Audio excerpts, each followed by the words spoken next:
bird on a tree. I'm just sitting here.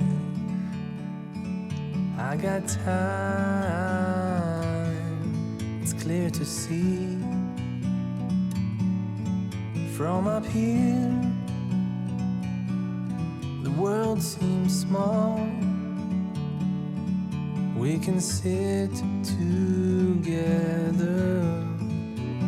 It's so beautiful, you and me. We meant to be in the great outdoors, forever free.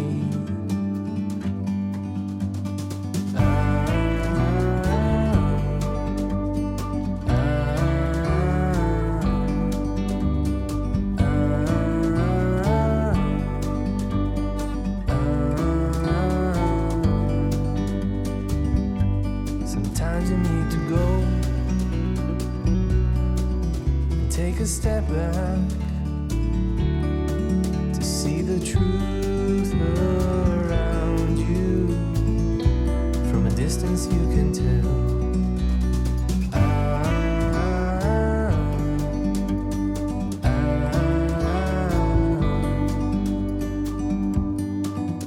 You and me were meant to be in the great outdoors,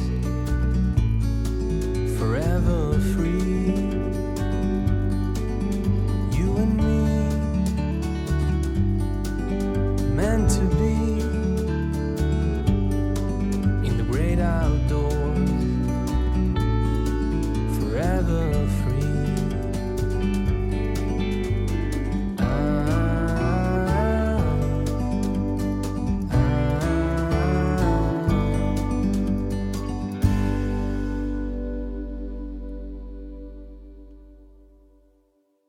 네, 안녕하세요. 안녕하세요. 네, 반갑습니다. 오늘은 그 제가 갖고 온 주제가 이 그 논어에서 아주 유명한 주제예요. 극기봉이 위인이라고 많이 들어보셨을 겁니다. 그러니까 이게 논어에서 인이란 무엇인가에 대해서 이제 많은 이야기들을 합니다. 그 인에 대한 게 나오는 게 한 쉬운 게 50개 이상이 나와요.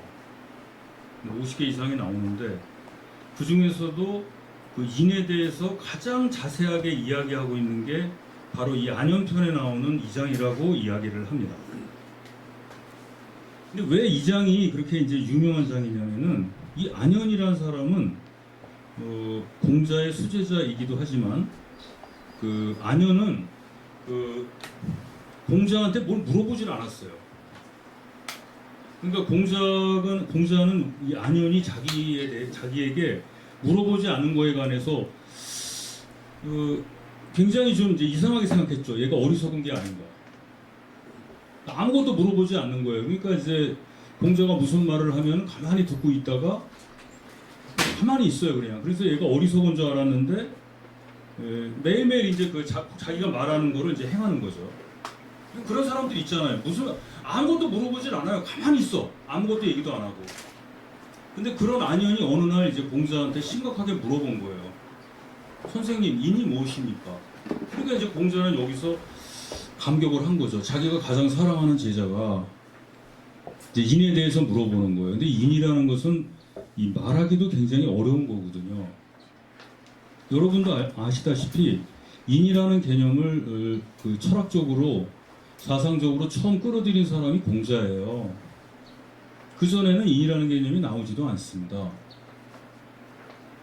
제가 이제 인이라는 개념은 뭐냐면 많은 사람을 사랑하는 건데 기본적으로 인에는 정치적인 성격이 들어가 있어요. 그러니까 이 인이라는 개념이 나오기 전에 사상사상에서 중요한 그 개념이 어떤 개념이었냐면 효라든가 재 이런 거거든요. 부모에게 효도하고 어른 공경하고 이러는 건데 잘 아시겠지만은 그 효하고 재라는 개념과 인이라는 개념은 모순 관계에 있어요. 왜냐하면 그 인이라는 개념은 이제 많은 사람을 사랑하는 거고 국가를 대상으로 하는 거란 말이죠. 많은 사람을 대상으로 하는 거예요. 그러니까 이제 그 인이라는 개념이 나타나게 된 것은 그 조그만 그 소규모 공동체를 중심으로 하는 어떻게 얘기할까요? 가족 단위 국가가 그 해체가 되고 영역 국가로 확장됐을 때 나타나는 게 인이라는 개념이기 때문에 그 인이라는 개념이 나타났을 때는 이제 당연히 효라는 개념이 이제 깨지게 되는 거예요. 그 가족 자체가 해체되고 가는 거죠. 그래서 중국에서는 이제 역사적으로 그런 게 많이 나타나요. 그래서 이제 인이 강조될 때는 효가 이제 해체가 되는 거예요. 그리고 효가 해체가 되는 것은 가족이 해체가 되는 거고, 가족이 해체가 되면은 국가 질서가 무너지거든요. 그러니까 이게 위종자들의 입장에서는 가족 관계를 그대로 유지를 해야 돼요. 가족 관계를 유지하면서 국가도 유지를 해야 되고, 이게 굉장히 난제인 거죠. 그래서 이제 이 문제 때문에 이제 여기 극기복리의 위인이라는 말 속에는 그런 게 지금 담겨 있습니다. 이게 굉장히 그래서 이런 부분을 이제 이야기를 하는데, 요걸 이제 공자와 안현의 대화를 이제 해서 요걸 집어넣은 거예요. 요게. 근데 사실은 안현이 공자한테 인이 무엇인가를 물어봤는지는 확실하지 않아요. 이 문장은. 논어라는 것은 공자님이 돌아가시고 280년 뒤에 그 동안에 이제 만들어진 것인데, 갑자기 안현이 인을 물었고 공자가 답한 것이기 때문에 이 문장은 사실은 안현과 공자의 그 관계를 이렇게 생각을 해서 그 후대에 이제 이런 식의 대화가 있었을 것이란 가정하에 만들어 집어넣은 거예요. 이 문장은. 그러니까 극기복리의 위인이라는 것도 공자가 한 얘기는 아닙니다. 보통 우리가 역사 속에서는 극기복리의 위인이라는 것이 안현이 인을 물으니까 공자가 그렇게 대답을 한 것으로 돼 있지만은, 제가 그 주1에다가 써놨죠. 그 주1에 보면은 이게 좌전 소공 12년 편에 보면 중리왈, 중리 공자잖아요. 보야에 유지하니, 옛날에 어떤 기록이 있는데 극기복리의 위인이라는 말이 있다. 이게 옛날부터 전해지던 격언이에요. 공자님이 하신 말씀이 아니거든요. 옛날부터 이런 말이 있었던 거예요. 그래서 공자님이 이제 안현이 공자한테 인이 뭐냐라고 이제 인이 무엇입니까라고 물어보니까 공자님께서 옛날부터 전해져 오는 말 중에서 극기복리의 위인이라는 말이 있다. 그래서 이제 이걸 해서 그걸 근거로 해가지고 하루 일일 극기복리면 천하가 귀인한다. 그러면서 위인은 유기하지 다른 사람으로부터 비롯되는 것이겠느냐라고 공자님 말씀하시는 거예요. 그러니까 여기서 핵심은 극기복리의 위인이 전제가 되는 거고, 일일 극기복리의 그 이하는 이제 결론이 되는 거죠. 그러니까 이 핵심 단어는 어디에 있는, 핵심 문장은 일일 극기복리의 천하 귀인에 있는 것이 아니라 극기복리의 위인이죠. 그 문장을 풀어내면은 나머지 문제는 저절로 해결이 되는 거죠. 극기복리의 위인이 대전제니까 그 대전제로부터 그 이하의 문장이 이제 나오게 되는 거죠. 그래서 오늘은 제가 이 문장에 대해서 제 나름대로의 해석을 한 30분 동안 말씀을 드리고, 그 다음에 나머지 30분은 여러분들하고 토론을 좀 해보고자 합니다. 왜냐하면 저도 자신이 없어요. 그러니까 전통사회의 그 규범을 오늘날에 이제 이렇게 재해석하고 되살려야 되는데, 저도 자신이 없습니다. 이게 유교를 어떻게 현대화시킬 것이냐, 사실 자신이 없어요. 저도 이게 없기 때문에. 여기 문장에서도 보시지만은 자기를 이겨서 예로 돌아가는 것이 인이다라는 말을 하는데, 여기 예라는 것은 뭐겠어요? 그 맨 아래에도 제가 그 다음 문장에도 써놨지만은, 공동체 구성원들 사이에서 오랫동안 무의식적, 반복적으로 행위되면서 합리적 조리로서 굳어진 행위의 준칙 같은 거예요. 그러니까 실천 이성에 의해 자각된 합리성의 조리란 말이죠.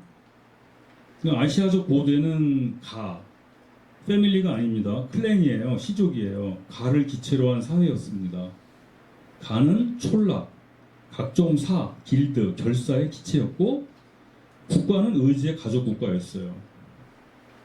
그러니까 여기서 이제 효제는 인의 근본이고, 이런 얘기들이 나온 거예요. 그러니까 아시아 사회는 그냥 가족이었던 거예요. 가족 국가예요. 가족 국가.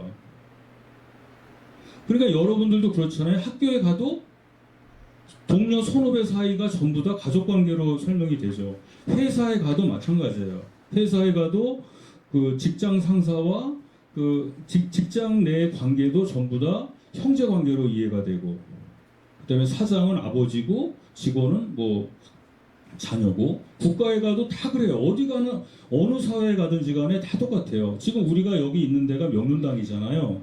명륜당이 뭐예요? 옛날로 치면은 학문을 하는 곳인데, 서양의 대학은 학을 가리키는 곳인데, 이 명륜당에서 뭘 가리키죠? 륜을 가리켜요. 륜. 륜이라는 게 뭐죠? 차이를 말하는 거예요. 오륜을 가리키는 곳이에요. 우리는 평등한 것 같지만 평등하지 않습니다. 여기 지금 여러분들이 계시지만 여러분들은 다 평등해요, 법적으로는. 그러나 심리적으로는 평등하지 않습니다.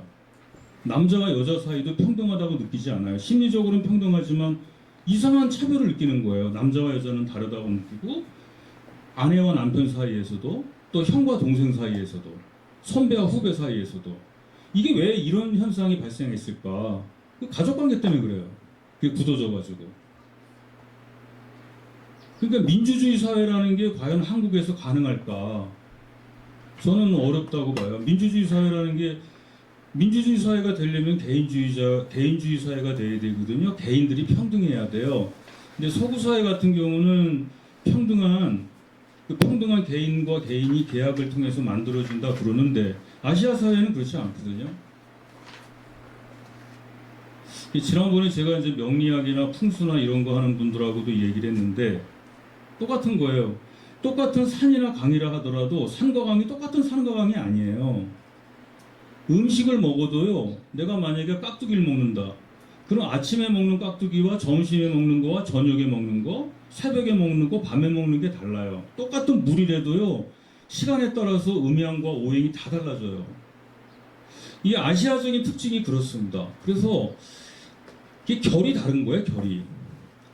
이런 현상이 어디서 발생했는지 그걸 이제 우리가 찾아봐야 되는 거거든요. 그건 좀 이따가 토론을 해보기로 하고요. 그래서 여기서도 보면은 자기를 이겨서 예로 돌아가는 것이 인이래요.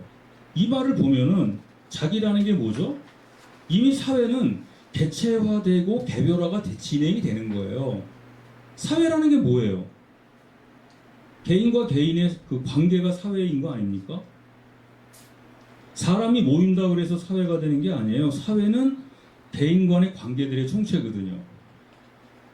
그러니까 사회가 있으려면은 이미 사회가 개별화돼야 돼요. 자기라는 개념이 나오면은 타인도 있다는 얘기 아니에요?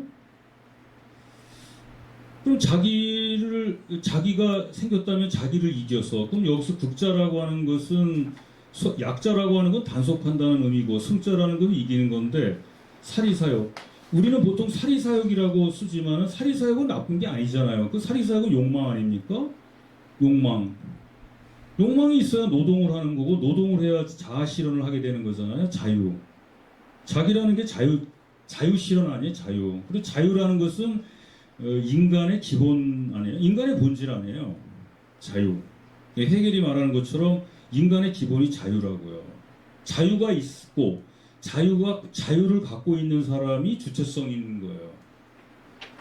자유가 없는 사람은 노예 아니에요.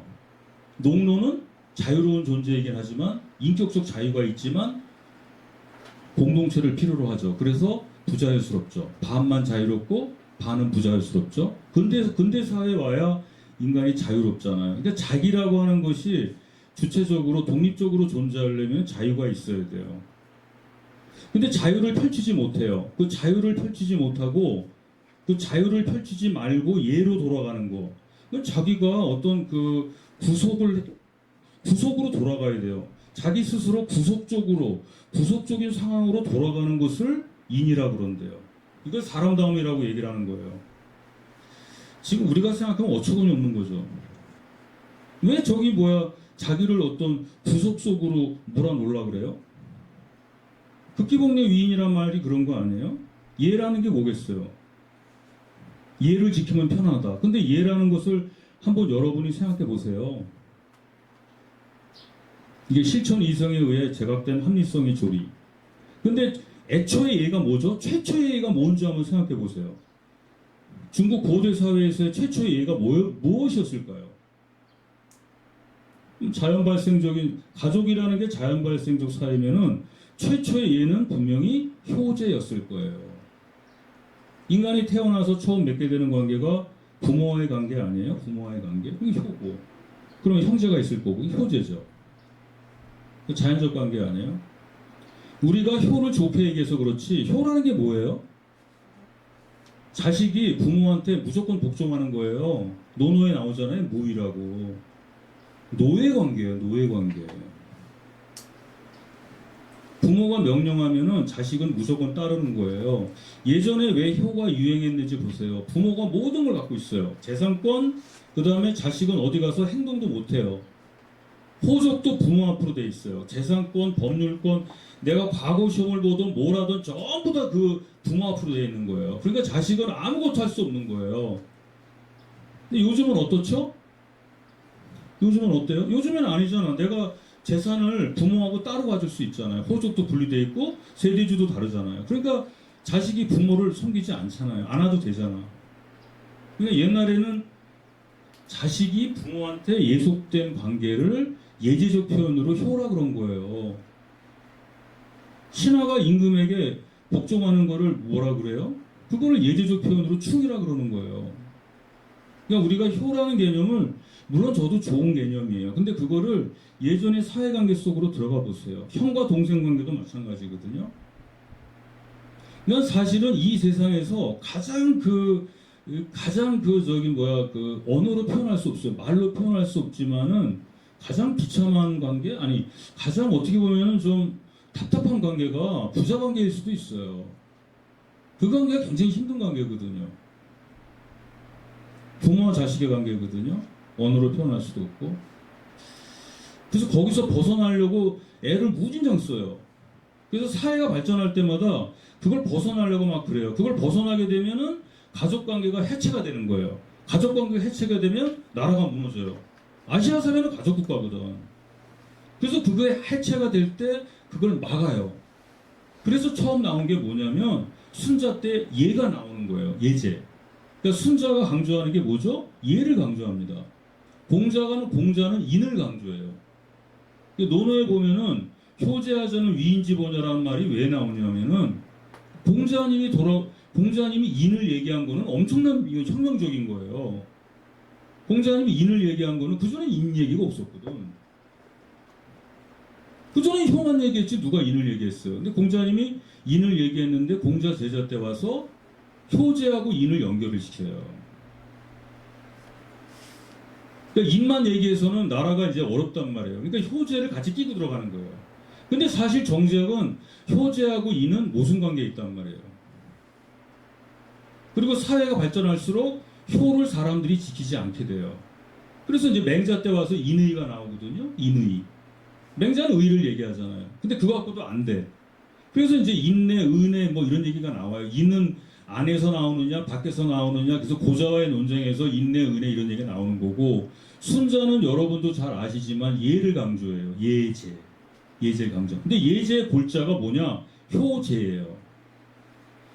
즉 효와 제를 예 차원으로 끌어올린 사람이 바로 순자란 얘기입니다. 그러니까 공자나 맹자 때는 효와 제가 예가 되지 않았어요. 즉 제도화되지 않았어요. 효와 제는 그냥 하나의 관념적인 거였어요. 그냥 윤리적인 거야. 근데 제도화된 거는 순자 때 와서예요. 근데 그 제도 갖고도 안 되는 거예요. 그럼 어떻게 해야 돼요? 이제는 효제가 그 제도 갖고도 안 돼. 그럼 어떻게 해야 되죠, 이거를? 종교 차원으로 끌어올려야죠. 그래서 서양에서 사람들이 이게 필요한데 말을 안 들어. 그때는 어떻게 해야 돼요? 성경 속으로 들어가야지. 그러니까 성경이나 불경이 만들어지는 거 아니에요? 돼지고기가 얼마나 맛있습니까? 근데 사막에서 돼지고기 먹으려면은 돼지를 키워야 돼. 근데 돼지는 물을 필요로 해요. 사막에서 물이 없잖아. 사람들이 돼지를 마실 물도 없는데 돼지를 키우면 어떻게 되겠어요? 그러니까 돼지고기 먹으면 안 된다는 얘기가 나올 거고, 그게 코란으로 들어가서 돼지고기 키우지 말라는 얘기가 나오는 거 아니에요? 그러니까 돼지고기를 먹지 말라는 얘기가 나오는 거예요. 그게 더운 지방에서. 그 식으로 마찬가지로 효와 제라는 얘기가 경전 속으로 들어가야 돼요. 그래서 나온 게 효경이야. 그래서 한나라 때 효경이 나오는 거예요. 그러니까 저희는 진나라, 그 진나라가 창업을 하면서 얼마나 사회가 크게 무너졌는지를 알 수가 있는 거죠. 그 법과 사상이 나오면서 사회가 얼마나 무너졌고 불안해졌는지를 아는 거예요. 그 가족 관계가 얼마나 무너졌는지를 알 수가 있는 거죠. 그러면서 이제 효경이 그 당시에 나오게 돼요. 그리고 효경 갖고서 이제 한동안 유지가 되다가 효경 갖고 안 되니까 그 다음에 어떻게 되느냐? 이제 하늘의 도움을 받게 되죠. 그래서 이제 연료문이 나오고 효자문이 나오는 거예요. 그리고 나중에 불교가 들어왔을 때 불교를 이용해 가지고 이제 윤회 사상이 나오는 거죠. 뭐 효자가 됐더니 뭐 저쪽에 천국을 갔더라, 지옥을 갔더라, 효자를 안 했더니 무슨 천당이 갔더라, 이런 식으로 해서 이제 나오게 되는 거예요. 그게 도양 철학이 계속 나오는 거예요. 그러다가 이제 불교도 안 믿잖아요, 사람들이. 그 당나라 시대에는 굉장히 유행했던 개념이 인효라는 것이 나와요. 인효. 그러다가 이제 송나라 때 와가지고 어떻게 해요? 효와 죄를 행하는 거는 밖에 있는 게 아니라 인간에 내재하는 거래요. 마치 이제 마치 서양에서 어떻게 하냐면은 도덕적 행위의 근거는 어디에 있죠? 처음에는 인간의 밖에 있대요. 그래서 이제 처음에는 사람들이 도덕을 행하게끔 하려고 이제 밖에서 따르죠. 뭐 미신도 나오죠. 뭐 금기 이런 게 있잖아요. 법으로 하고 나중에 안 되니까는 하느님이 시켰다 이렇게 하다고 그게 안 되니까는 인간의 안에는 원래부터 도덕을 행하는 소질이 있다. 이런 식으로 이제 근대사회에 와오면서 얘기를 하잖아요. 마찬가지로 동양에서도 그 얘기를 하는 거예요. 인간의 안에는 도덕을 행할 수 있는 소질이 선천적으로 내재한다. 어떻게? 태극에 의해서 천명지위선. 하늘에는 태극이 있는데 하늘에는 태극이 있는데 하늘에는 태극이 있는데 그 태극이 인간에 내재하는 걸 성이라 그런다. 그게 이제 오상과 권순인데 그게 바로 도덕을 행하는 소질이다. 인간의 안에는 도덕을 행할 수 있는 소질이 있다. 그게 바로 이제 효제다. 이런 식으로 이제 설명을 하는 거예요. 그게 주자학이죠. 제가 이제 풍수라든가 무슨 이제 명리학이나 그런 거를 설명할 때 자꾸 제가 이제 전설의 고향이다 이런 얘기 자꾸 하는데 그게 뭐냐면은 그건 이제 제가 뭐냐면 지속의 논리라는 거예요.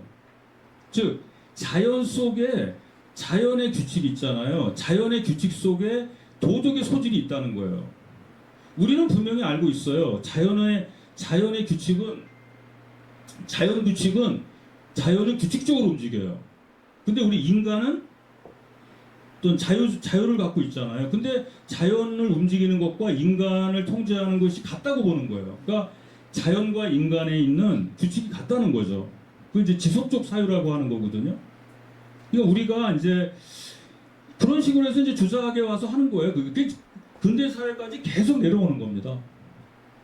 뭐 계몽주의 사상도 마찬가지 아니에요? 우리가 도덕을 행할 수 있는 소질이 인간의 안에 있다는 거죠. 그러니까 전근대 사회에서는 도덕을 행하는 소질이 인간의 밖에 있는 거고 근대 사회에 와서는 인간의 안에 있는 거잖아요.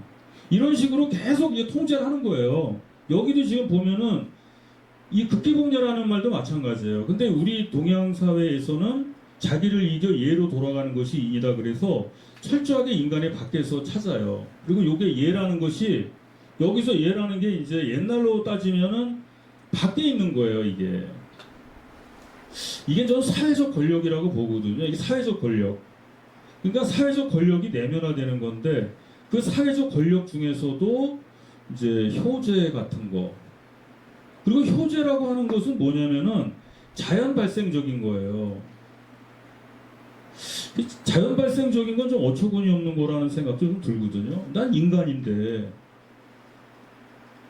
인간이 자연에 지배를 받는다? 좀 그런 생각도 좀 들더라고요. 그래서 어쨌든 우리 인간도 애초에는 자연의 한 부분이지만은 그 자연으로부터 벗어나는 것을 우리는 좋다고 생각하잖아요. 여러분 중에서 여러분이 야만적이라 그러면 좋아해요? 미개한 사람이라 그러면 좋아합니까? 너는 문명이냐 그러면 좋아하잖아요. 문명인이라는 게 뭐예요? 반야만이고 미개에서 벗어난 거 아니에요. 근데 자꾸 자연과 하나가 되는 걸 좋아한대. 여러분 대부분 어떤 사람들은 동양 철학하는 사람들은 천인 가문을 좋아하고 천인합의를 좋아해요. 천인합의는 뭐가 좋아? 자연과 하나가 된다는 건데 야만의 세계로 자꾸 들어가는 거 아니에요. 벗어나야 되는 거 아니에요? 그래서 이런 것들을 이제 보면서 나는 자연적인 것보다는 벗어나는 게 좋잖아요. 이 동양 철학에서 의리라는 얘기를 많이 합니다. 근데 의리는 굉장히 비합리적인 거예요. 근데 합리적인 게 좋죠. 정에 이끌리는 게 얼마나 저거 해요? 그래서 이런 것들을 저희가 이제 좀 생각을 해봐야 되지 않을까라는 생각을 좀 해봤습니다. 그래서 우리 사회가 앞으로 나아갈 때는 어떻게 가야 되느냐 이런 거를 이제 생각을 해봤어요. 그래서 이 극기복리의 위인이라는 말을 가지고 여러 가지를 생각해 볼 수 있겠다 이런 생각을 제가 좀 해봤습니다. 그 뒤에 나오는 뭐 얘가 아니면 보지 말고 뭐 이런 거는 그냥 하는 얘기고 그건 뭐 굉장히 뭐 감격스러운 얘기라고 하는데 그거는 이제 저거고 그 크게 저거 한 거는 아니고 그 앞에 있는 거 극기복리의 위인이라는 것이 이제 거기서 나오는 거잖아요. 옛말에 극기복리의 위인이라는 말이 있다. 그걸 대전제로 해서 거기서 이제 이끌려서 나오는 거니까 그것만 설명하면 된다라고 저는 생각을 합니다. 네, 여기까지가 제가 이제 얘기를 한 것이고 나머지는 여러분들하고 이제 좀 의견을 나눠보겠습니다. 이 문제에 관해서. 네.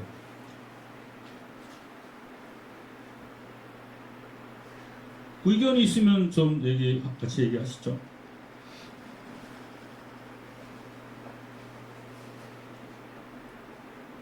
아까 제가 그 풍수에 관해서 그것도 제가 이제 뭐 전설의 그 얘기도 했는데 그것도 괜찮아요. 그 얘기도 돼요. 그 얘기도 할 수 있어요. 왜냐하면 그것도 역시 자연적인 거거든요. 여기 똑같은 얘기예요, 이게. 똑같은 거라고 보는 거죠. 왜냐하면 그 자연과 하나 되는 거니까 자꾸 그쪽으로 가는 거예요. 왜냐하면은 자기를 이겨서 이 자기라는 것이 뭐냐면 왜냐하면 이게 자기를 파악한다는 게 뭐냐면은 자기 동일성을 생각하는 거예요. 이게 이 사람이 하나를 생각한다는 게 그러니까 타인과 구별을 지는다는 거 아니에요. 나를 발견한다는 게 다른 사람과 다르다는 거를 파악하는 거 아니에요. 내 것. 나를 생각한다는 거. 그러니까 이 공동체 속에서 공동체의 하나가 아니라 공동체로부터 공동체와 다른 나를 아는 거 아니에요. 공동체와는 다른 나를 발견하는 거 아니에요. 그건 나쁘다는 거 아니에요. 이제 우리가 이제 속된 말로 뭐 개인 플레이 하지 마 이런 식으로 하듯이 어떻게 자기 사사로운 이익만을 생각하냐 이렇게 하잖아요. 그러니까 한 동네에서 개를 하는데 뭐 자기만 생각한다 이렇게 하는 거. 근데 자기만 생각해야 돼요. 항상 하나로 뭉쳐 다니는 게 좋은 거냐? 그건 아니라는 거죠. 그래서 요 극기복려라는 말이 그 공자님 시대에 이미 사회가 분열되기 시작했어요. 분열되기 시작했다고. 그리고 사회는 하나로 뭉쳐 있는 게 아니라 분열된 다음에 해체된 다음에 다시 계약에 의해서 합쳐지는 것을 우리가 얘기를 하죠. 한 가지 더 예를 들겠습니다. 서양에서는요, 우리가 평등하지 않다 그러거든요. 차별을 얘기해요. 이제 아리스토텔레스 같은 경우는 능력에 따른 차별을 얘기하거든요. 능력에 따른 차별이 뭐냐면은 능력이 있는 사람이 있고 능력이 없는 사람이 있대요. 능력이 부족한 사람. 그러니까 능력이 없는 사람은 노예가 되고 능력이 있는 사람은 이제 노예주가 되는데 능력이 없는 사람은 능력이 있는 사람에 의해서 보호를 받는데요. 그 대신 능력이 없는 사람은 능력이 있는 사람을 위해서 서비스를 하면 되는 거죠. 그러니까 능력이 없는 사람이 살아갈 수 있는 거는 능력이 있는 사람의 보호 때문에 살아간대요. 물론 그건 좀 말이 좀 이상하긴 하지만은 어쨌든 그런 것으로 인해서 능력에 의해서 분업이 생기고 그거에 의해서 차별이 생긴답니다. 근데 이제 아시아적 의미에서의 차별은 거기서 생기는 게 아니에요. 이건 가족 관계에서 생기는 거야. 가족 관계에서.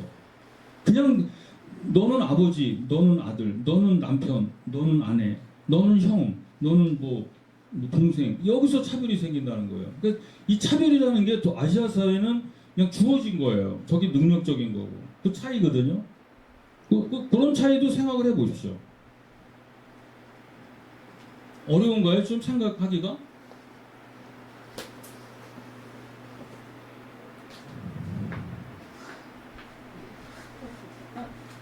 그 말씀하실 때 네. 얼굴 들고 얘기해 주시면은 네. 화면빨이 너무 잘 받아요. 근데 그 머리를 좀 숙이시니까 조금 화면빨이 덜 받아. 그러니까 얼굴 좀 들어주세요. 생각을 하려면은 그렇게 못해서. 아니야. 머리 들고는 생각 잘 하세요, 박사님은. 먼 데로. 어, 그럼 마이크 주시고 한번 해보세요. 아니 왜냐면 제가 오늘은 난상 토론을 해. 저도 이게 자신이 없어서 난상 토론을 하고 싶어서 그런 거예요. 예, 질문 뭐든지 좋습니다. 예. 저 박사님 말씀 중에 인 말씀하셨잖아요. 네, 네. 예, 걷기 복례 위인. 근데 이 시대는 시대적 상황을 좀 볼 필요가 있다고 생각해요. 이때는 이제 중국 역사에 하원주라는 이제 그 있는데 이때가 철기가 막 들어왔을 때거든요. 그러니까 엄청나게 생산이 확대됐을 때에 이미 그 전에는 모든 것은 신탁이죠. 모든 상황을 내가 무엇을 할 때 신의 의지를 다 했죠. 이때는 그 전에는 그 신탁을 하던 것을 이제 먹을 게 충분해지고 주위를 돌아다볼 수 있는 여유가 생겨서 신탁에 그만 의지하고 인간인 이유가 저 위에 있는 신에 있는 게 아니고 나한테 있다. 인간한테 있다. 그래서 이 인이라는 것이 그 독립적인 나 개인의 이기적인 이런 것이 아니고 신탁을 벗어나기 위한 그것으로서 인이 사용되지 않았나. 어떻게 생각하세요? 공자님이요? 예, 지금 말씀하신 인. 옛날에 인이 있었다. 이제 공자님 그렇게 하셨다고. 그 국기복례 인할 때 인이요? 예, 예. 그건 아닌데요. 다른 그렇게 소리. 얘기하는 게 이제 중국 학계에서 예전에 그 1950년, 60년대 그런 생각이 유물사관, 계급투쟁사관에서 그런 게 있었거든요. 근데 그런 사관은 지금은 인정하지 않습니다. 그리고 철기는 거의 한나라 때까지 내려가요. 공자 때는 아직 철기가 보편적으로 보급되지 않았고요. 철기가 있었다면은 전쟁 무기로서만 사용됐고 농기구로서 널리 보편화되진 않았습니다. 철제 농기구가 그때 되지 않았나요? 아니. 주대는 안 됐어요. 주대는 없었고요. 철제 농기구가 이제 신경이 많이 됐던 것도 거의 한나라 초기까지 갑니다. 그리고 지금 말씀하신 거는 이제 중국에서 그 생산력과 생산관계의 투쟁이라는 그 초창기에 그 계급투쟁 사관을 하던 사람들이 주장했는데 저도 물론 이제 석사 논문 쓸 때 그렇게 썼는데 저는 그 뒤에 제 계급투쟁 사관을 저도 갖고 있었지만 그건 저도 수정했어요. 그건 아닙니다. 생산력과 생산관계에 의해서 중국 고대 사회가 무너진 게 아니라 전쟁에 의해서 무너졌다고 봐야 돼요. 그래서 그거는 전쟁이 아니라 서주 봉건제 사회에 내재한 어떤 문제 때문에 그렇게 됐다 그러더라고요. 물론 이제 그런 면도 전혀 없지는 않지만 그거는 아닌 것 같아요. 너무 그건 좀 지나치는 것 같습니다. 여기서 이제 한 가지 얘기할 수 있는 건 그 중국이라는 사회를 저기 신랍 시대의 그 폴리스와 같이 보시면 안 돼요. 중국은 워낙 땅이 큰 땅이에요. 지난번에 제가 그 얘기했죠. 주역 같은 데 보면 음양오행 얘기하잖아요. 이게 주역을 이해할 때 이 조그만 땅에서 얘기하는 음양오행을 얘기하는 것 같아요. 한 번 음하고 한 번 양하는 것을 도라 그런다 그러는데 이걸 머릿속에서 상상하시면 안 돼요. 중국 그 화북평원 있잖아요. 기차를 타고 가면은요, 이틀, 3일을 가도 똑같은 그 평지가 펼쳐지는 그 어마어마한 대륙 속에서 나온 거예요. 그 음양오행이. 그 거대한 그 평원에서 나온 사상입니다. 그 중국의 그 대륙의 그 어마어마한 그, 한번 나중에 시간이 되시면 그 북경에서 한번 기차 타고서 저기 정주나 그런 데로 가보세요. 며칠을 가도요, 차를 타고 며칠을 가도 똑같은 평원이에요. 그런 세계에서 음양오행이 나오는 거거든요. 거기서 막 아지랑이들 피어나는 걸 보고서 우리나라에서는 음양 한 번 음하고 한 번 양하는 것을 도라 그런다? 우리나라에서는 그런 건 상상도 못해요.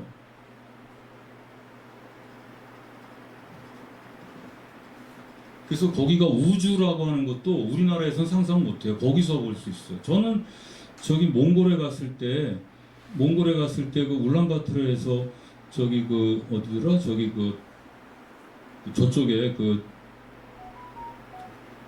초원을 달리는데 열흘 동안 갈 때 똑같더라고요. 그 초원에서 그 우주라는 거와 그 천지라는 거를 봤어요. 네, 또 다른 거 있으면 좀 네. 전에 우주라는 표현을 하셨는데 네. 그 표현 자체가 그 어떤 뭐 넓이의 네. 크고 작고의 문제가 아니라 중국이 됐건 뭐 우리나라가 됐건 중국에는 중국 나름대로 그런 환경이고 그런 여건이 있기 때문에 거기서의 음향은 음향대로 이제 운행을 하는 거고, 우리나라 같은 경우 우리나라 나름대로의 이제 좀 지역적이고 작기는 하지만은 여기에서도 음향은 있다는 얘기죠. 예를 들어 가지고서 지금 이제 박사님이 얘기하신 그 중국의 그 넓은 그 평원을 가는데 음과 양이 변화가 없는 건 아니에요. 왜? 예를 들어 기차를 타고 가다 보면은 뭐 한 12시간 가다 보면 날이 어두워져 가지고서 양에서 이제 음으로 이제 밤이 되면 바뀌잖아요.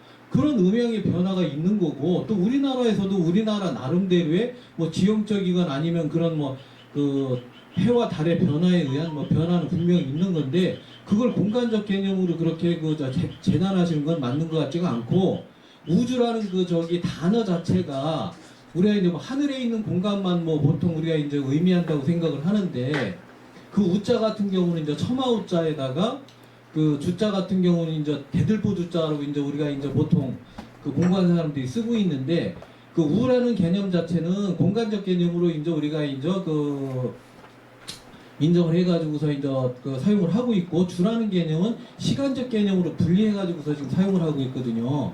그러니까 그 단어 사용하는 데 있어서 분명히 음과 양의 존재가 그 안에 내재돼 있고, 우리는 그런 그 단순한 단어이지만은 그 단어 하나만 가지고서도 그 음향의 뭐 변화라든가 아니면 우리 이제 생활에 있어서 이제 변화하는 모습을 갖다가 그렇게 지금 그 충분히 활용하고 쓰고 있는데, 그게 뭐 그 어떤 뭐 그 땅의 넓이라든가 아니면 뭐 그런 것만 가지고서 중국이라는 그런 엄청난 대륙에서는 음향의 그 조건이 그 갖춰져 있기 때문에 거기선 활용이 되지만은 우리 한반도 같은 그 좁은 지역에서는 그게 활용이 안 된다고 그렇게 말씀하시는 거는 그거는 안 맞는 것 같아요. 그 개념을 사용할 때는 보편성을 떼야 돼요. 보편 개념으로 쓰는 거예요. 그래서 제가 그 얘기를 하는 거예요. 우리나라에서 만들어진 개념이 그 중국에서 만들어진 개념과 비교를 했을 때 보편성을 띄는 데는 한계가 있다는 거예요. 왜냐하면 같은 문화권이기 때문에. 그 얘기를 하는 거예요. 왜냐하면 여기서 만들어진 개념이 있어도 중국이라는 그 거대한 세계에서는 보편성을 띄실 수가 없기 때문에, 같은 말이라도 같은 문화권이기 때문에. 그건 언어의 형성 과정에서 나오는 얘기예요. 네. 보편 개념이라. 아까 제가 그랬잖아요. 예를 들어서 아까 제가 그랬잖아요. 노동 계급 있죠. 노동자의 해방은 그러니까 피압박 계급에 대해 해방이라고 그러잖아요. 왜 그러냐면은 노예는 농노로 가고 농노는 노동자로 가는 거예요. 그러니까 노동자가 해방되면은 전 인류가 해방되는 거예요. 피압박 계층이. 그런 식으로 보편 개념으로 가는 거예요. 보편 개념을 갖고 얘기를 하는 거예요. 그래서 내가 그 얘기를 한 거예요. 다른 뜻은 없어요. 그러면 하나 더 여쭐게요. 그 아까 능력 있는 사람은 행복하고 능력 없는 사람은 불행하다는 식으로 이제 그러니까 그러니까 행불행을 표현한 건 아닌데, 그런 식으로 이제 그 빗대어서 이제 말씀을 하셨던 것 같아. 그러면은 행복하려면은 어찌됐거나 자연을 극복해야 되고, 그 행복한 거는 자연을 극복해 나가는 거고, 그러니까 문명 사회로 나가는 거고, 자연으로 돌아가는 건 불행하다는 말씀을 하셨잖아요. 그게 아니고요. 자연이 아니라 이제 그 아까 이제 아리스토텔레스가 얘기한 거예요. 그 능력 그거 얘기를 한 것이고요. 그러니까 인간은 애초에 이제 자연의 일부잖아요. 자연에 포함되어 있잖아요, 처음에. 근데 이제 거기서 벗어나야 된다는 거 아니에요. 자연에서. 그러니까 인간이 자연 속에 그걸 침잠돼 있다 그러거든요. 내가 누군지 알려면은 어떻게 해야 돼요? 내가 누군지 알려면은 나로부터 벗어나야 될 거 아니에요. 내가 누군지 알려면은 내가 나에 대해서 알려면 나로부터 벗어나야 될 거 아니에요. 아, 그게 필요하죠. 예. 그렇죠. 예. 예. 그럼 나로부터 벗어나려면은 나를 대상적 존재로 볼 수 있어야 될 거 아니에요. 그럼 나로부터 벗어나야 되잖아. 그럼 나의 정신, 나로부터 벗어나야 되니까 나를 대상으로 볼 수 있어야 되죠. 그럼 대상으로서의 나는 자연적 존재고 나를 바라보는 거는 정신적 존재죠. 벗어나야 되잖아요. 근데 나를 바라보질 못한다니까요. 여기서는.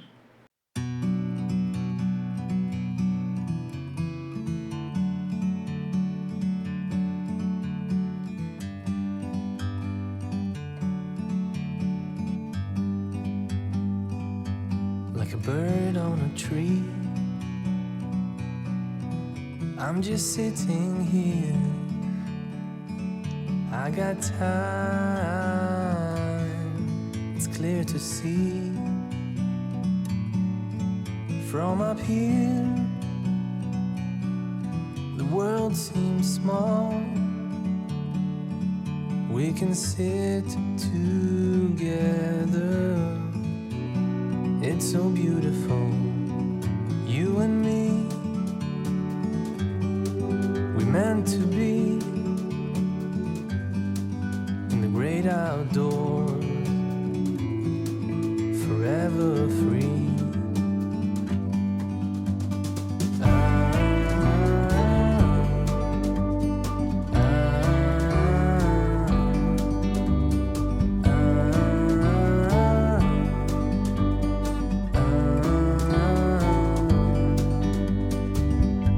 Sometimes you need to go and take a step back to see the truth around you. From a distance you can tell